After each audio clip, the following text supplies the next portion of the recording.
नमस्कार मित्रों। अभी आप देख रहे हैं प्रयागराज एजुकेशन के यूट्यूब चैनल को। आपके सामने टॉपिक दिख रहा है जिसका नाम है दृश्य कलाओं के मूल तत्व। दृश्य कलाओं के मूल तत्वों में आपको दिख रहा होगा अंतराल, रेखा, आकृति, वर्ण, तान, वयन। 6 प्रकार के इसके मूल तत्व हैं और इन सभी को हम पढ़ेंगे। आपके सामने कंटेंट दिख रहा है, ये है रेखा, दृश्य, रेखा, रूप, इस तरीके से आगे भी है। और इसके साथ साथ हम लोग क्वेश्चन पेपर को भी सॉल्व करेंगे जो पिछले कई वर्षों में कई एग्जामों में आया है, न कि UP TET, UP TGT PGT में, बल्कि UGC, UK PCS, Haryana TGT PGT, अन्यत्र परीक्षाओं में भी पूछे गए हैं। आपके सामने 377 प्रश्न रहेंगे और एक अच्छा कंटेंट आपको मिल जाएगा और आपको फिर एग्जाम के समय परेशान नहीं होना पड़ेगा। 377 प्रश्नों में इतना ज़्यादा कंटेंट है कि आप एक प्रश्न को 5 से 6 बार रिवीजन कर सकते हैं। तो आपके सामने दिख रहा है प्रश्न संख्या 375, जबकि 377 प्रश्न है। तो चलिए शुरू करते हैं पहले टॉपिक से। तो हम लोगों ने देखा कि दृश्य कलाओं के मूल तत्वों में 6 प्रकार के तत्व हैं आपके सामने: अंतराल, रेखा, आकृति, वर्ण, तान, वयन। प्रश्न यही से पूछा जाता है कि भारतीय दृश्य कलाओं के मूल तत्व कितने हैं, भारतीय चित्रकला में दृश्य कलाओं के मूल तत्व कितने हैं। तो ऑप्शन में 3, 4, 5, 6 लिखा रहेगा, तो 6 हम लोग सही कर देंगे। पहला है रेखा। रेखा से शुरुआत करते हैं। रेखा का मतलब यह है बिंदुओं का एक क्रम है। कई बिंदु को मिला करके एक रेखा का निर्माण होता है। वो व्यवस्थित हो या अव्यवस्थित हो, इससे मतलब नहीं है, लेकिन कई एक से दो या दो से अधिक बिंदु मिल करके रेखा का निर्माण करते हैं। रेखा का प्रयोग चित्रकला में सबसे महत्वपूर्ण है। ये आदिकाल से चला आ रहा है। गुफा चित्रों में भी इसका प्रयोग होता था, वर्तमान में भी इसका प्रयोग होता है। बिना रेखा के हम लोग रेखागणित, चित्रकला या कई चीजें नहीं कर सकते हैं। देखिए क्या लिखा है इसमें: रेखा प्रारंभ से ही चित्रकला के मूल आधार के रूप में मानी जाती है। सर्वप्रथम आदि मानव ने रेखा का प्रयोग गुफाओं में चित्र रचना हेतु किया है। यूरोपियन चित्रों में रंगों तथा छाया प्रकाश द्वारा त्रिआयामी प्रभाव दर्शाने का प्रयास किया गया है, परंतु भारतीय चित्रों में रेखा का प्रयोग खूबसूरत ढंग से किया गया है। कला पक्ष के अंतर्गत रेखा का प्रतीकात्मक महत्व है। इसके द्वारा चित्रों में दूरी तथा निकटता के साथ मानवीय भावों को दर्शाया गया है।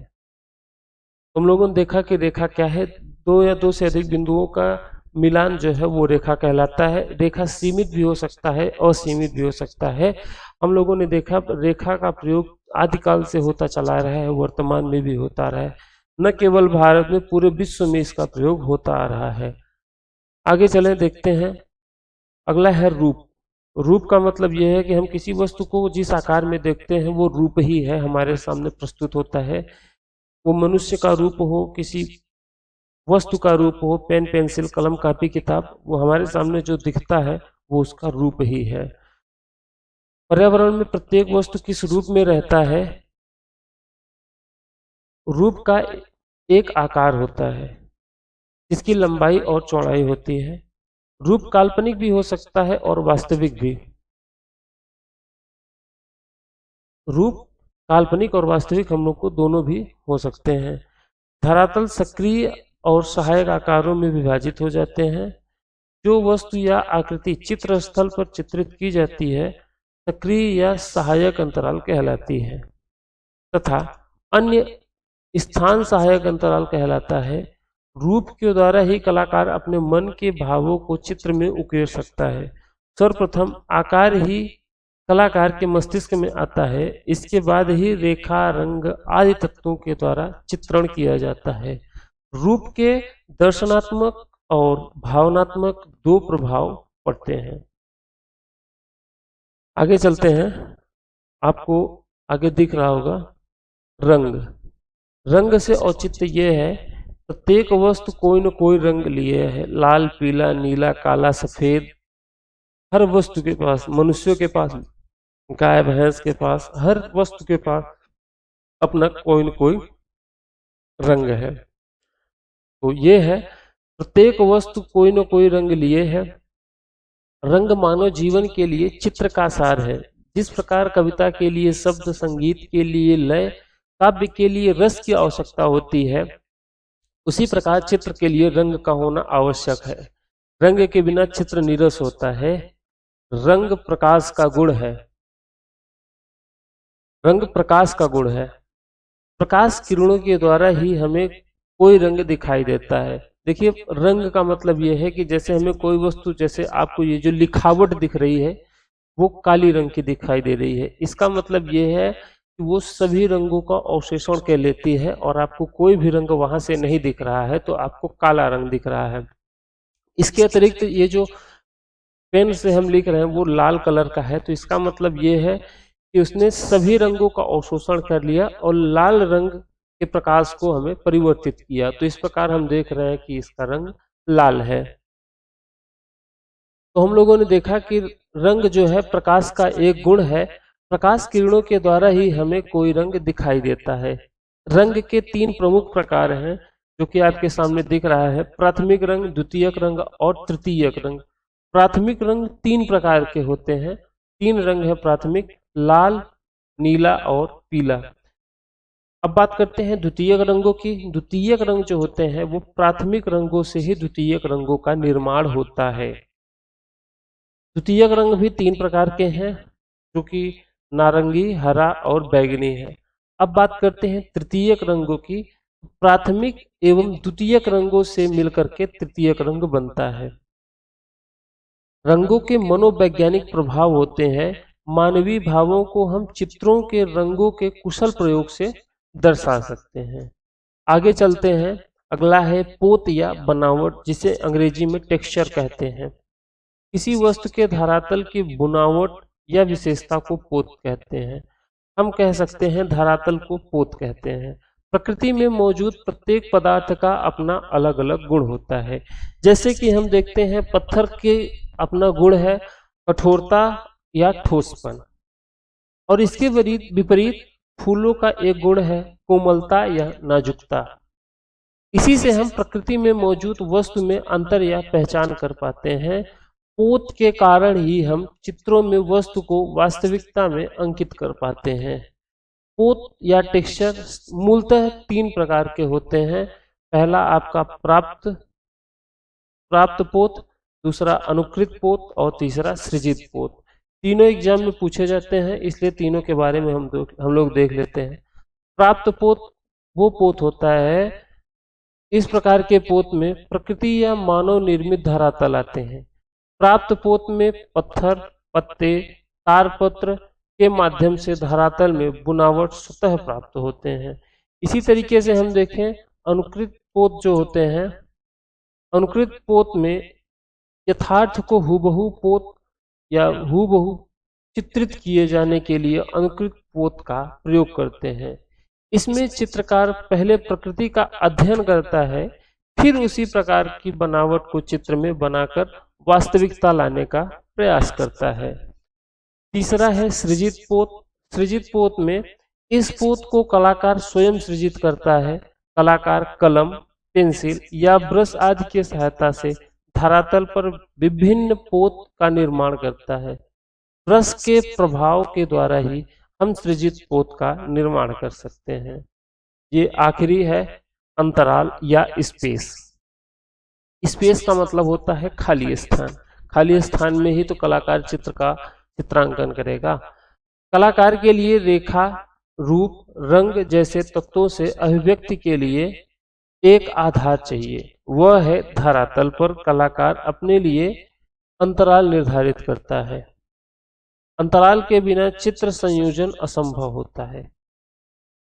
चित्र धरातल पर विभाजन दो प्रकार के होते हैं: समविभाजन, दूसरा असमविभाजन।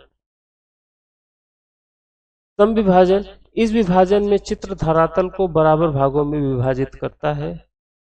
असम विभाजन में इस धरातल विभाजन में कलाकार स्वतंत्र रहता है तथा जैसा चाहे वैसा विभाजन कर सकता है। आधुनिक काल में इस प्रकार का अंतराल विभाजन अधिक होता है।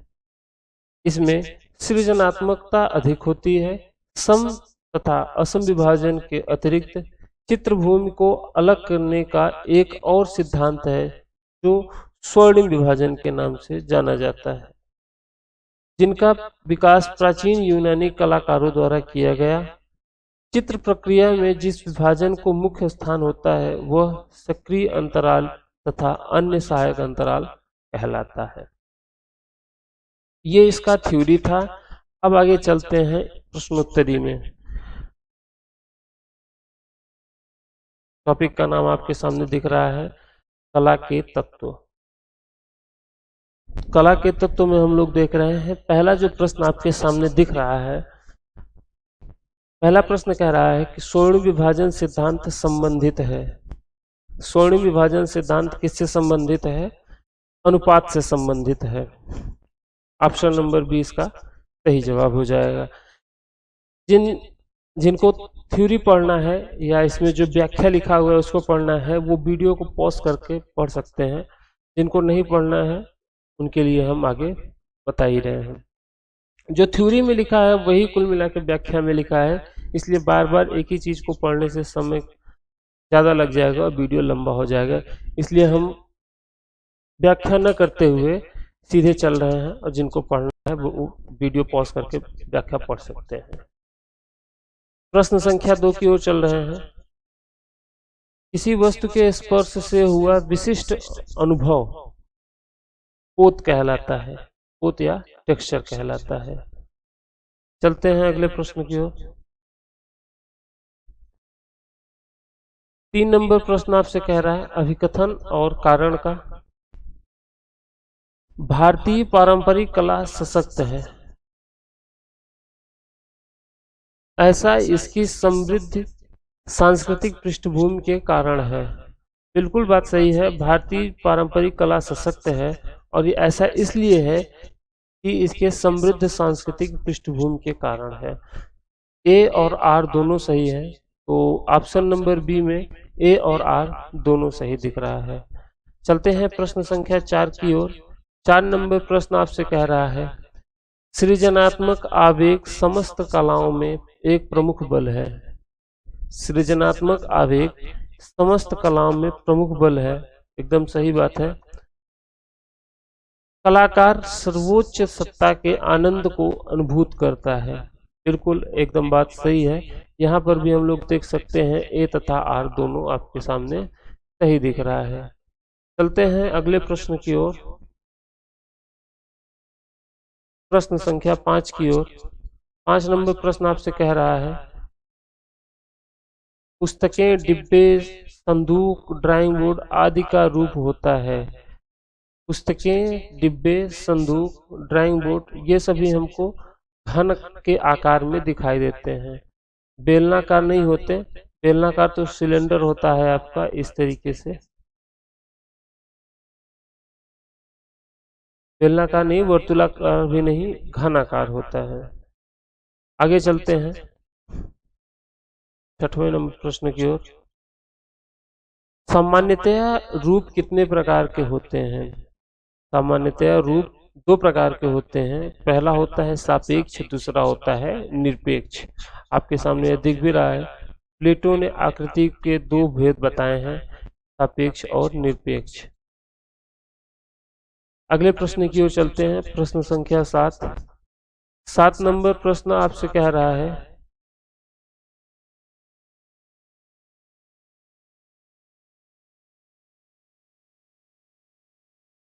7 नंबर प्रश्न आपसे कह रहा है कि कला की प्रकृति जटिल है। कला की प्रकृति जटिल है क्योंकि कला की प्रकृति जटिल है, बात सही है। दूसरी बात ये कह रहा है क्योंकि कला समसामयिक समाज के मानसिक परिवेश से उत्पन्न होता है, जहाँ प्रत्येक व्यक्ति को अभिव्यक्ति की स्वतंत्रता होती है तथा हर की अपनी संवेदनशीलता होती है। आर भी सही है, तो ए और आर जिसमें सही होगा वही आपका सही जवाब हो जाएगा। तो ऑप्शन नंबर इसमें ए और आर दोनों सही है, ऑप्शन नंबर सी में। तो ऑप्शन नंबर सी यहाँ से सही हो जाएगा। चलते हैं प्रश्न संख्या 8 की ओर। ये सब किसके हिस्से हैं? रेखा, रंग, रूप, पोत। अभी हमने देखा चैप्टर का नाम ही है कला के मूल तत्व, तो कला के तत्व ही इसका सही जवाब हो जाएगा, जो कि ऑप्शन नंबर ए में। चलते हैं प्रश्न संख्या 9 की ओर। 9 नंबर प्रश्न कह रहा है रूपप्रद कला के तत्व कौन कौन से हैं? तो रूपपद कला के तत्व रेखा और रूप है, वर्ण और तान है, पोत और अंतराल है, 6 दिया है और 6 दृश्य कला के अंग हैं। तो यहाँ से उपयुक्त सभी सही जवाब हो जाएगा। उपर्युक्त जितने भी ऑप्शन है वो सही जवाब में हो जाएंगे। चलते हैं प्रश्न संख्या 10 की ओर। 10 नंबर प्रश्न आपसे कह रहा है किसी भी वस्तु के धरातल का गुण क्या है? किसी भी वस्तु के धरातल का गुण क्या कहलाता है? पोत। जब हम लोग पोत पढ़ रहे थे तो हमने कहा कि धरातल को ही पोत कहते हैं। आगे चलते हैं प्रश्न संख्या 11 की ओर। 11 नंबर प्रश्न आपसे कह रहा है, ये जिसको पढ़ना है व्याख्या पढ़ सकता है, आपके सामने है व्याख्या। हम लोग चलते हैं प्रश्न संख्या 11 की ओर। चित्रभूमि को कितने ही रूपों में विभक्त किया जा सकता है? यह संभव है।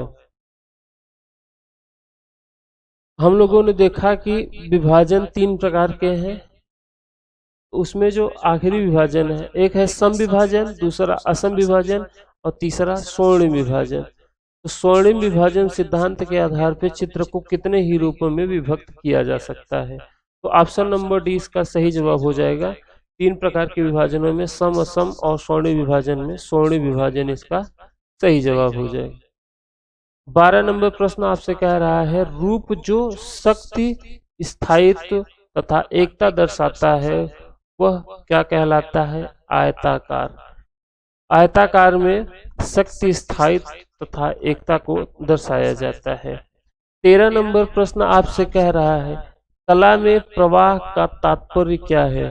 कला में प्रवाह का तात्पर्य क्या है?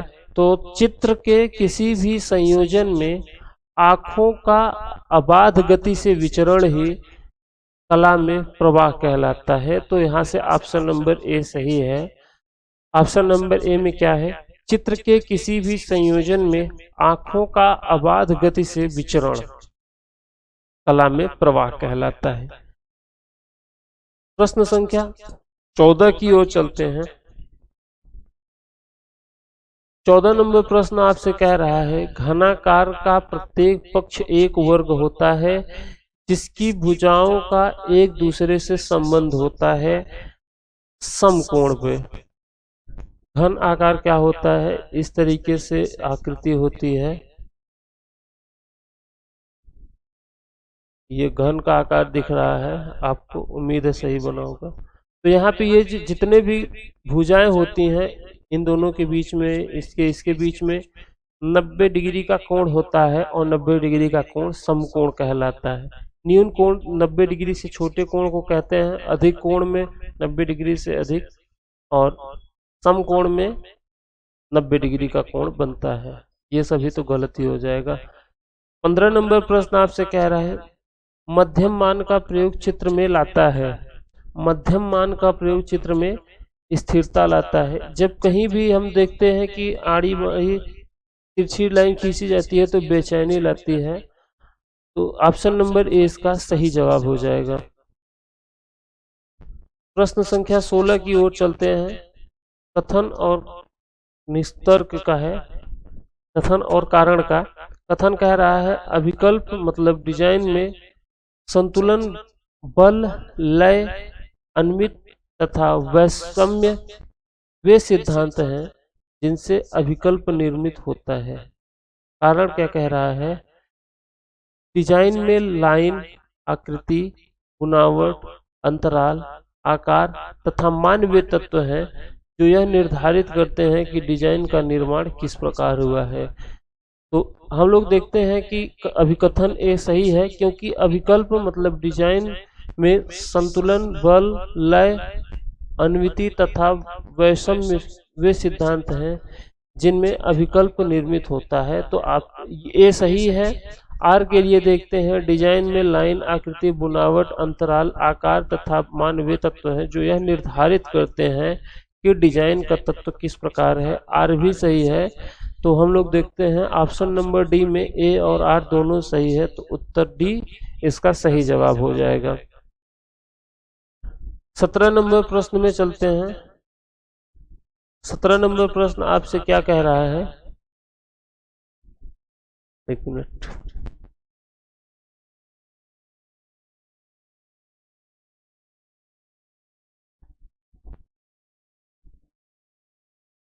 सत्रह नंबर प्रश्न आपसे पूछ रहा है कि ललित कलाओं के एक समान तत्व को क्या कहते हैं। ललित कलाओं के एक समान तत्व को लय कहते हैं। लय रिदम जहां पे रहता है वहां पे समानता बनी रहती है। सभी ललित कलाओं के एक समान तत्व को क्या कहते हैं, फिर से वही सवाल वही जवाब लय। हमने आपसे कहा कि जो 377 प्रश्न है इनमें प्रश्न कई प्रश्न ऐसे हैं जो कि रिपीट होते रहेंगे, तो यहाँ से हमको हर एक प्रश्न याद हो जाएगा, बाद में हमको याद करने की आवश्यकता नहीं पड़ेगी। हम लोगों ने थ्योरी भी देख लिया, अब प्रश्नोत्तरी को भी सॉल्व कर रहे हैं। तो यहाँ से हम लोग देख सकते हैं कि हमको एक ही प्रश्न कई बार आपके सामने एक ही प्रश्न लगातार 2 बार आ गया, तो यहाँ से चीजें जब बार बार रिपीट होंगी तो याद हो जाएंगी। आगे चलते हैं प्रश्न संख्या 19 की ओर।